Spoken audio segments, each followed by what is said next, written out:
The Types of Societies by Jackie Rosas and Viridiana Torres. Okay, so let's start off with number 1, pre-industrial. These societies were rural and relied on local resources. Economic resources were dependent on what a human was able to do or how long they were able to work. There was a variety of occupations which included hunter-gatherers, pastoral, horticultural, agricultural, and feudal societies. All of these societies relied on agricultural work.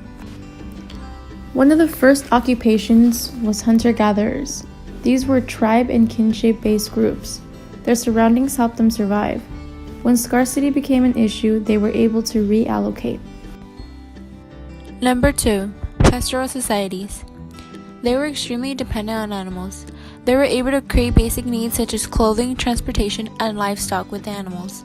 Pastoral societies were also nomadic since they followed their animals as well, causing more occupations to arise.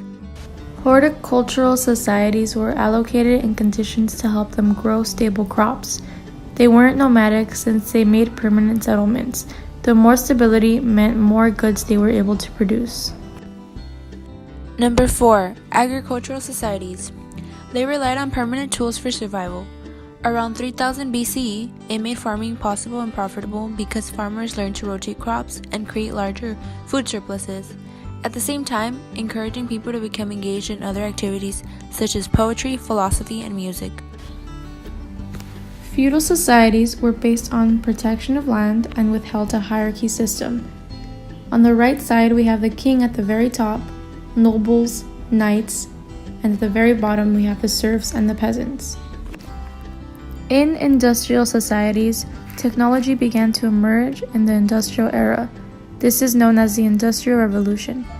People relied on factory workers and machines in order to produce material goods. Post-industrial societies were based on the production of services and information, leading people to be divided by their access of education.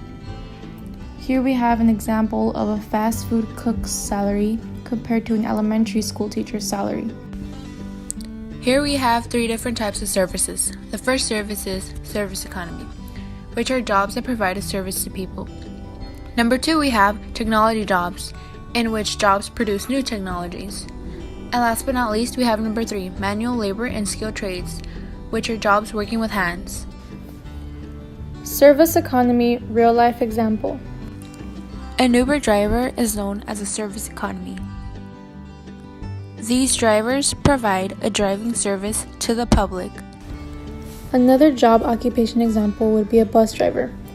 They provide service to people by picking them up and taking them to a certain location. Here we have a technology jobs real-life example in which Apple is showcasing their new MacBook Air. Their technology has improved over the years, and they are always trying to find a way to improve their technology. The new MacBook Air has our latest generation keyboard with keys that offer 4 times the stability over the previous generation, creating a modern keyboard with a more precise and responsive typing experience. Manual labor and skilled trades real-life example. This nail tech is considered a manual labor job since the person is required to work with their hands. As time goes by, we see societies revolutionize.